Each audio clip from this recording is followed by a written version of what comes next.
ก่อนเป็นนิทานเบื้องบานเดินหัวผ่านอย่าผ่านตาเอ้ยได้เยี่ยบ่ป่านิทานเก่าข้ารัน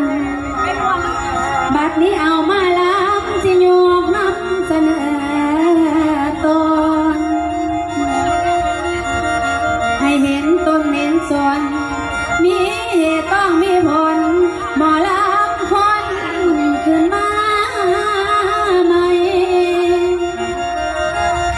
ขอบใจเด้อพี่น้องใจใสอยากเห็นปลายต้นเฮาเลยคนให้พอก่อน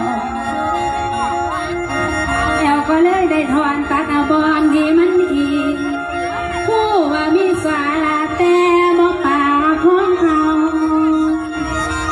มือนี่นะได้กระตอนของเขาสรุปเอามาเมาต่อใจเย็นๆเด้อแม่ใจเย็นๆเด้อพ่ออยากเห็นพ่อเนาะตนสุดท้ายแล้วสุขหรือเศร้าถ้าเบิ่งไป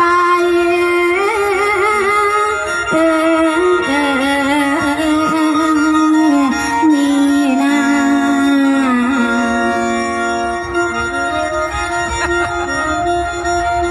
เดี๋ยวขอกราบพระรามีที่เต็มแค่พี่น้องเราฟังใส่พระเองก็บอกอึ้งไก่พี่น้องคณะแป้งสีคือย่าแม่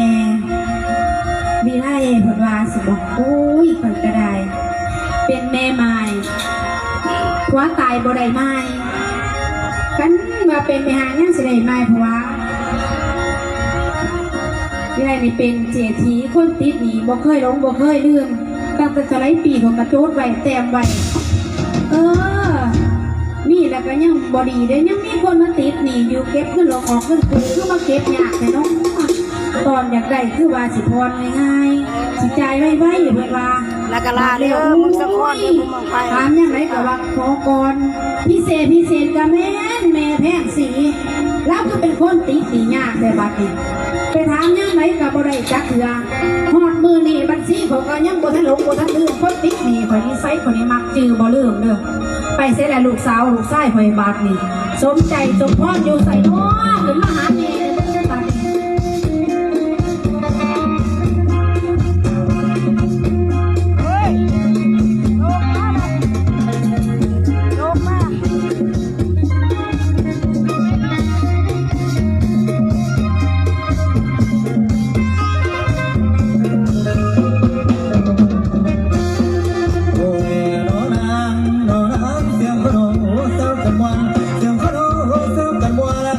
คือทั้งนั้นเจ้าทั้งน้องเก็บร้องเขาทุกข์ขัดตาสะบัดตะลำช่วยโลก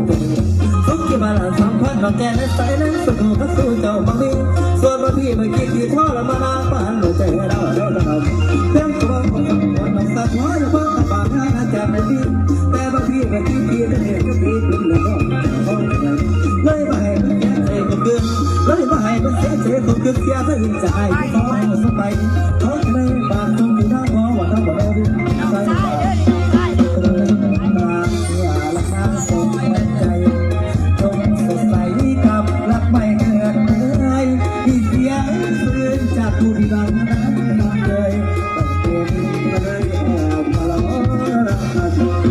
ดยาบ้านไม่มาดูแทนโอ้น้องแค่เป็นสุดแสนรู้ไหมน้องเป็นเจ้าที่เจ้านั้นไปคืนเสียงคืนต้องสยบเสียงเขาว่ามันเปิดเอ้ยมันทำยัยว่าปลอดไม่มีค่าหยดน้ำสังที่บางให้กระนาที่ขอเอาน้ำตาเธอเป็นน้ำตานั้น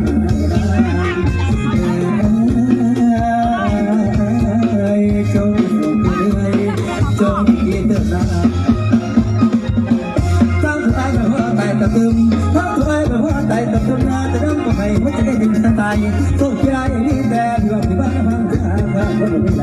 ถึงใครงานยอมเป็นใจที่เขาการเป็นความก็ต้องกินต้องตรวจงานตัวผู้เดียวถ้าผู้เดียวเห็นเดียวเอาตัวเขาผมมาเพื่อไม่เห็นใจนะผมเอาละสูตรที่เขาเอาไปเป็น5,000เอาละสูตรที่เขาเอาไปเป็น5,000ที่สุดเลยจะบอกเลยเจ้าหน้าจากนี้ดีกว่าลงมองที่เดือวังขอให้รักขอคอยดูนำเสียงกระดุมบังให้ตั้งจงฟังส่วนที่ต้องตัวพอที่นับไปโลกฟังเป็นตัดที่ว่าผู้แพ้รักยังสมัครลงตรงนี้แล้วตั้งนี้บนมือเดียว ไปเด้อดิน้องไปน้องไปน้องไป เฮ้ยร้อยมันเป็นห้อยยาบ้าตาคือตอนนั้นวันต้องตื่นก็ตื่นวันต้องวันแก่บ่อยแต่เวลาผมต้องแก่ก็ไม่ได้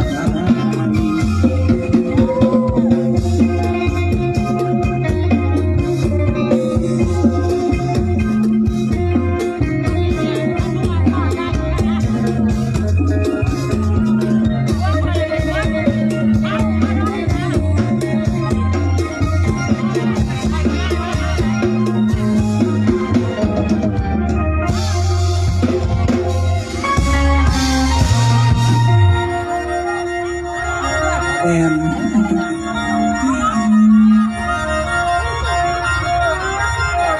ไม่ดีแม่ คุณพารักษาลงใส่หลังสนใจอยู่ใส่สนใจคือโบเห็นมาหาแม่ สนใจสงสัยกินกับประจันจังหนอ เห็นแค่คนพิษกันก็ดีขึ้นกันนี่แหละเนาะบอกอยู่คนละแจ แม่ เนี่ย ปัญหามาจากไหนลูก สมใจมีเรื่องเมาอยากถามกล่าวความเป็นจริง ตั้งแต่ย่ายเพ่งสียืมเงินแต่วันนั้นป้าไปปัวทั้งกำผัวเล่าตอนเจ็บป่วย จนมาตายจากแรกก็ยังบ่ได้ตาวขึ้นแม่ ผมใจเฮ ถ้าเป็นจังสี่น่ะ สมใจบ่ย่อมเลยให้แม่นั่นเป็นน้ำเอาเงินก็ได้นอกไปย่ำไหนกับใจดีดี แม่ แม่มึงหนามันเลยโง่งูเนาะ คนเฮาบอลมีเงินจะเอายังไปถามเอาปืนไปเจียวกับบ่ได้หรอกแม่ เอ้าลูกอ่ะเข้าป่าใบมาเนี่ยมันก็โดนแล้วหลอกมันก็ออกมาปานนี้แหละก็แม่กูผู้คุมเจ็กกะเรื่องนี่แหละสมใจเอ้ยอันแต่ เนี่ยแล้วแม่ เจ้าอย่าฝ่ายืน ท่านแม่ว่าปลูกก๊อกไม้กับว่าแต่ต้นออกขดดอกก็ว่าแต่ดอกออกขดมาคอยว่านั่น อะไรอยู่แม่ก็เครียดเรื่องนี้แหละแม่กูผู้คุมเจ็กกะเรื่องนี้แล้วแปลงไปย่ำไหนกับบ่ได้อันทางเจ้าก็ได้ ไปเห็นไก่โตที่ตัวแม่ครอบครัวเรากันทุกอย่าง พอน หาเขาสิมาพี่เด้ บ่ต้องเว้าเจ้าหัน บอกจะบอกว่าแต่อีเมหายได้จับอะไร นี่ เมมาพิไทยนะกสิน